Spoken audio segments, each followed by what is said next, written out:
তাড়াতাড়ি আসো। হ্যাঁ স্যার, আমাদেরকে বাঁচান। কেন, কি হয়েছে তোদের? কি আবার হবে স্যার? ও আমাকে খুব ভালোবাসে আর আমিও ওকে খুব ভালোবাসি, কিন্তু আমাদের এই ভালোবাসা না এর বাড়ির লোক মেনে নিচ্ছে না। আরে এ কি বলছো? ও শুনলি, তোমরা কোনো চিন্তা করো না, আমি এক্ষুনি তোমাদের বিয়ে করে দিচ্ছি। হ্যাঁ, এই সত্যি বলছেন স্যার? আরে হ্যাঁ, কিন্তু খরচা একটু বেশি হবে।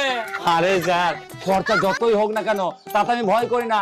আপনি এমন ব্যবস্থা করবেন যেন এর স্বামী আর এর শ্বশুর আমাদের দুজনে যেন কিছু না করতে পারে। হ্যাঁ, এই স্বামী শ্বশুর মানে এর বিয়ে হয়ে গেছে নাকি? হ্যাঁ হ্যাঁ স্যার, তবে নয় তো কি, এর স্বামী তো আমাকে তাড়া করেছে, ওই জন্যই তো আপনার কাছে এইছি। আরে শ্বশুরটা না মহা হারামি। হ্যাঁ, তাই নাকি? হ্যাঁ স্যার, আপনি আমাদের দুজনের এমন ব্যবস্থা করে দেন যেন আমাদের দুজনকে কেউ কোনোদিন আলাদা না করতে পারে, আর এও যেন এর স্বামীর কাছ থেকে মুক্তি পেয়ে যায়। ঠিক আছে, ঠিক আছে, হয়ে যাবে। 1.5 লাখ টাকা বের করো।